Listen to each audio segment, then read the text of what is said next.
मागील काही दिवसांपासून नाशिकच्या सातपूर परिसरात गुन्हेगारी वाढत चालली असताना आता हातात कोयता घेऊन दहशत करत उच्छांद मांडला आहे।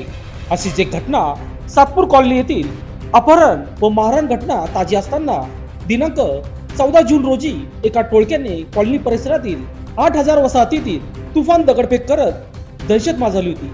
तर पुन्हा दुसऱ्या टोळीने मध्यरात्री सुमारे 10 वाजेच्या सुमारास हातात धारदार शस्त्र घेऊन आणि आरडाओरडा करत दहशत निर्माण केली।